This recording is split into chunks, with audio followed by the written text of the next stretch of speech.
So let me start first with public-private partnerships, the main finding, and I will go over preparation, procurement, and contract management. Let's start then with preparation. In preparation, I think there is the important message that we have in the preparation phase is that this is the areas in which we see that there is more room for improvement. Now, the good news is that when we compare the results that we have in 2018 with the results of 2020, we find that 33 countries have introduced reforms by adopting one or more good international practices in the preparation of PPPs. Of course, there is still room for improvement. So let me give you two examples. Here, there is less than a quarter of economies that require a procurement strategy before the tendering process. This is quite important because it allows the government to look at the options that they have to procure and develop a project. And there is also another important thing, for example, is market sounding. We also assess all type of assessments that are required before the tendering process starts. And market sounding is the area in which we see less countries adopting that requiring that assessment. But when we look specifically at market sounding that is specifically designed to bring opportunities for innovation, only 4% of the countries require that. That is very important for the private sector if we want the private sector to bring new technical solutions for the development of projects. So a very high level, again, when we look, for example, at the aggregate levels, at the aggregate scores by region of by income level, in the case of preparation, here you will see in the blue bars basically indicate the legal scores. The light blue indicate the practice score. What you see and will only see in preparation is that practice score tend to be higher than legal score. This is actually good news if you look about it, because it means that in general in the preparation phase, countries are actually implementing good practices even though they are not required by regulations. Let me go at the procurement phase of PPPs. Here we see two good news. So overall, we have assessed all the good practices in terms during the tendering process. The good news is that between 2019 and 2020, that is the only period we can compare, we see that 14% of the economies have adopted some type of reform that make more procurement methods available during tendering process. This is important for countries to have the possibility to fit better the way in which they will basically procure projects. And another important thing is that, for example, we only find that 18% of the countries require at least a minimum of 60 days to submit bids. That time is very important to allow for competition. The good news is that even though this percentage is very low, 9% more countries have adopted reforms in the last 2 years to increase the minimum time to submit bids and therefore allow for more competition.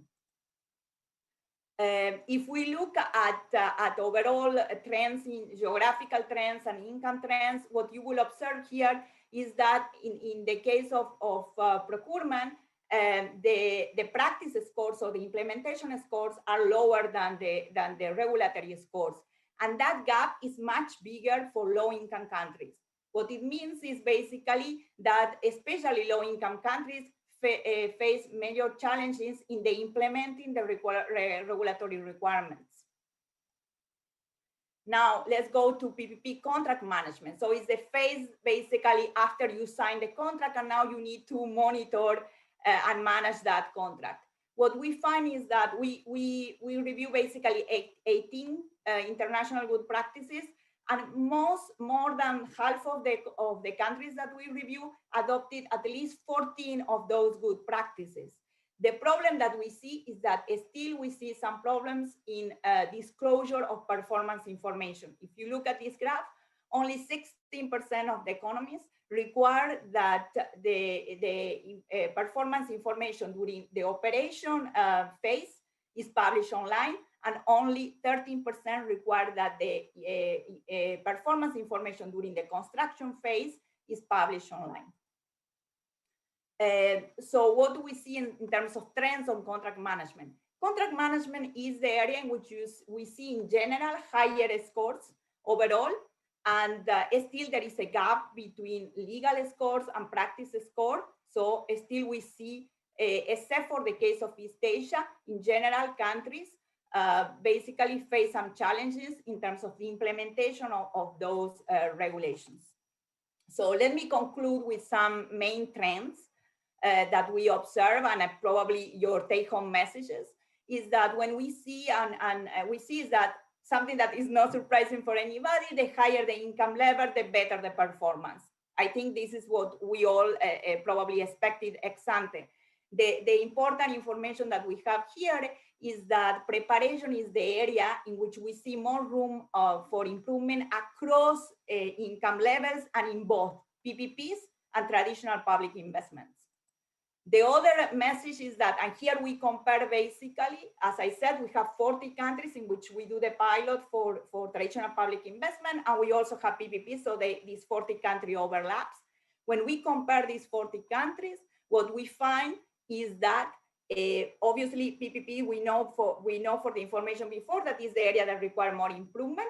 That is important, because basically we always hear from the private sector saying that one of the main constraints to invest in infrastructure is that there are no good, very well prepared projects. And actually this is the area in which we see more room for improvement. And in addition to that, you see that PPPs tend to perform lower than traditional public investment. Not surprising again, because public procurement have been for longer time, so more time for reforms. The other important and last message for me is this gap between the legal and the practice score. You see that gap being bigger for contract management. So while we see that the scores are higher for contract management, a higher adoption of good practices, you see that the gap between the legal and the practice score is bigger for contract management. So with that, let me conclude my presentation. As I said, I was super brief.